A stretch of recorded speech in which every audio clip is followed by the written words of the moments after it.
Welcome back. We're talking health news tonight. Protecting yourself from the summer sun. KTIV's Taylor Deckard speaks with a dermatologist about the risk of skin cancer and how you can work to prevent it. It's in tonight's Healthbeat 4.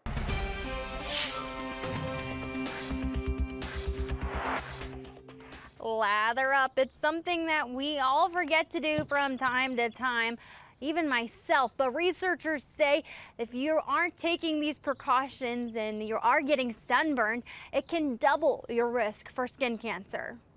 A lot of young people are getting the message that skin cancers could be a major problem. Summer heat waves in Siouxland mean it's time to monitor UV indexes and high temperatures. Sun prevention is very important no matter how old you are. You could get sunspots, age spots, liver spots, and that doesn't look very well. And people spend a lot of money on trying to get rid of those. The risk of skin cancer is a wake-up call for many, and you can monitor the sunspots on your own. Using the ABCDE rule.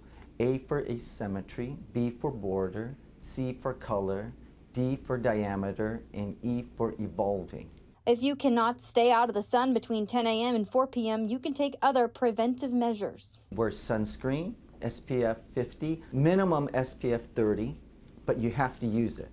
You need to reapply it. A lot of them will say broadband protection, that's the one you want to use. Oftentimes, people miss portions of their bodies when it comes to sun exposure. A lot of times it's the hands and the legs. Women would wear capri pants, and I see a lot of sun damage problems with the area above the ankle, below the knee. It's also about the accumulation of sun damage over time. I'm still seeing a lot of skin cancers and precancers because of the accumulation, as well as sunscreen not being 100%, but you need to reapply it.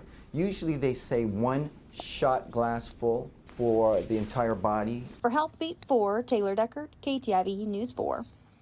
A new or changing mole should be evaluated by a dermatologist, they say, and you can visit your doctor if you have any concerning spots after self-monitoring.